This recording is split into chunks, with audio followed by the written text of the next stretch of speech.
സ്വന്തം കുഞ്ഞൊന്ന് ഒച്ചത്തിൽ കരഞ്ഞാൽ തലകറക്കമുണ്ടാവുക, കണ്ണനങ്ങുന്നത് കേൾക്കുക, ഭക്ഷണം ചവച്ചരയ്ക്കുമ്പോൾ ആ ജോ മൂവ്മെൻറ്റ്സ് കേൾക്കുക. വളരെ ഡിസ്റ്റർബിംഗ് ആയിട്ടുള്ള ഈ സിംറ്റംസ് നമുക്ക് തമാശയായിട്ട് തോന്നാമെങ്കിലും ഇത് ഒരു അസുഖത്തിൻ്റെ ഭാഗമായിട്ടാണ് ഉണ്ടാകുന്നത്. ശബ്ദം കേൾക്കുമ്പോൾ തലകറങ്ങുന്ന ഈ അവസ്ഥയെ ടുള്ളിയോസ് ഫിനോമിനൻ എന്ന് പറയുന്നു. എന്തുകൊണ്ടാണ് ഇതുണ്ടാകുന്നത്?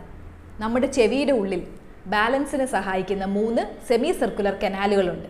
ഇതിൽ ഇക്കാണുന്ന സുപ്പീരിയർ സെമി സർക്കുലർ കനാലിൻ്റെ മുകൾ ഭാഗത്തുള്ള എല്ല് ഇല്ലാതിരിക്കുമ്പോഴാണ് superior semi circular canal dehiscence എന്ന ഈ രോഗാവസ്ഥ ഉണ്ടാകുന്നത്. അപ്പോൾ ഇത്തരം രോഗലക്ഷണങ്ങൾ കണ്ടു കഴിഞ്ഞാൽ ലഘുവായിട്ട് എടുക്കാതെ ഇതിന് വേണ്ട പരിശോധനകൾ ചെയ്ത് രോഗമുണ്ടോ എന്ന് ഉറപ്പിക്കേണ്ടതാണ്.